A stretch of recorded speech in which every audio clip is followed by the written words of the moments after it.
And good Wednesday morning. I'm Heather Ford, live in Vista, where I'm giving you a foolproof way to start your very own spring vegetable garden.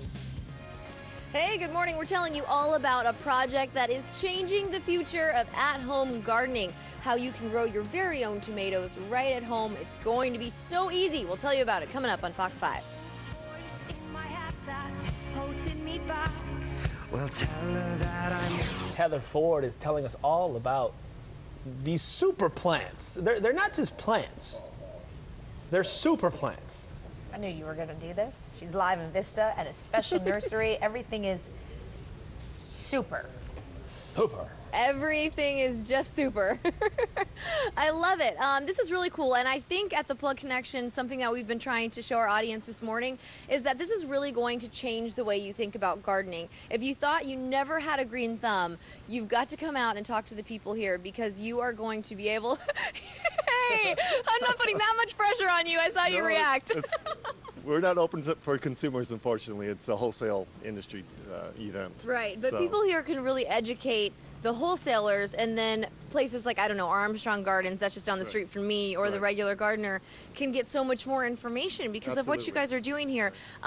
What is a plug, first of all? A plug is basically a young plant, and everything we do here is we grow young plants for the industry. This is a typical plug. It's an impatient seedling. We grow everything from seeds and cuttings, and we ship to wholesale growers, and they would pot these in a bigger container, grow it out to a mature plant, and take it to the garden centers for you guys to buy.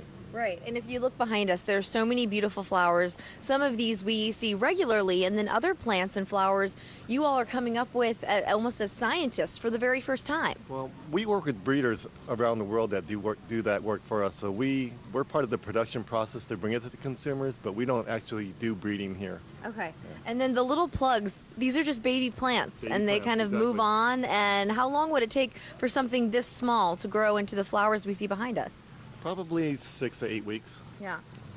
Sounds good. I like it. And then what's in season now? What should we start putting in our gardens if we're talking about like floral arrangements? Spring's the biggest time of year, so impatiens, petunias, vinca, whatever, any kind of annual color, vegetative color like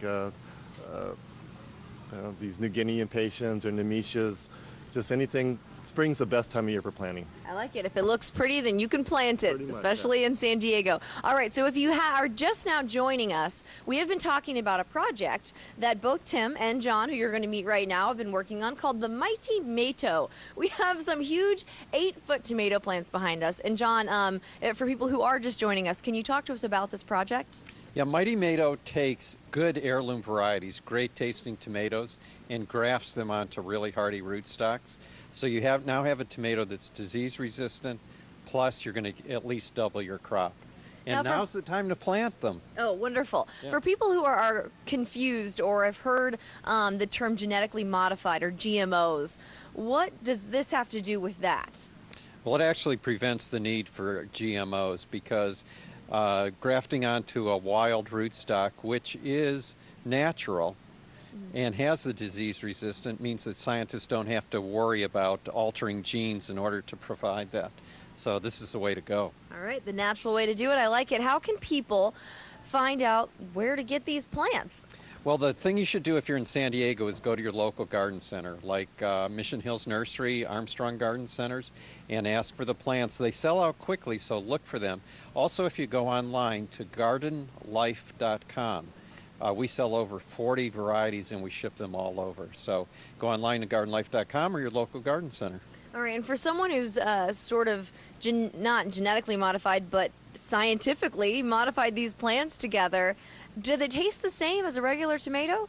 They actually taste a little bit better because the root system is so vigorous, it's able to take up more nutrients from the soil, and that goes right into the tomato. So you get tomatoes that are actually better tasting and healthier for you. And it makes it easier for us as a home gardener to plant it and allow it to grow at home, correct? They're almost foolproof. The only thing you could do wrong would be to bury the graft. Usually you plant tomatoes deep. You don't do that on grafted tomatoes because if you bury the graft, you lose the advantage. So just plant them at the level they are when you get them. And I guess lastly, more expensive, less expensive for a Mighty MATO?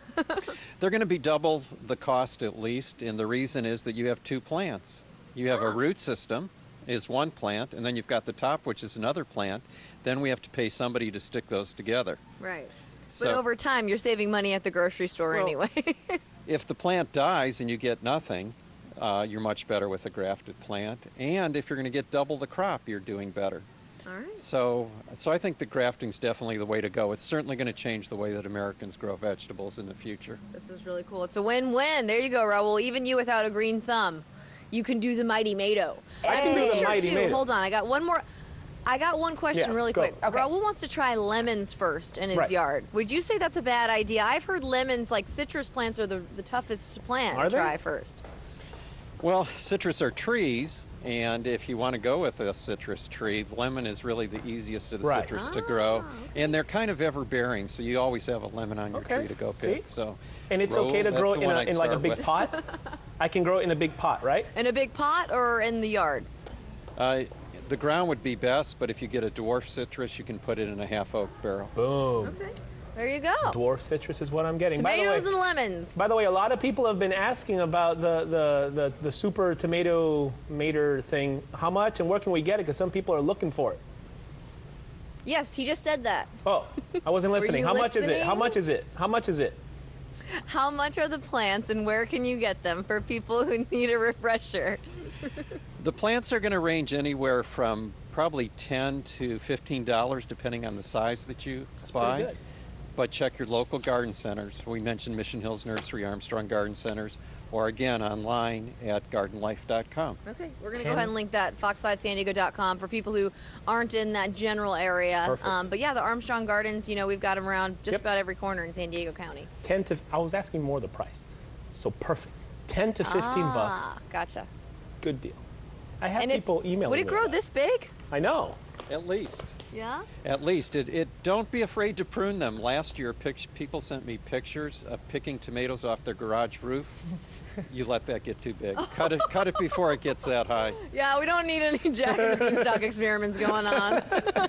Oh man, maybe if I get a mighty MATO, I won't get the lemon, the dwarf Okay. lemon plant. Do your lemon and your I want to tomatoes. try it. Thank you, Heather Ford.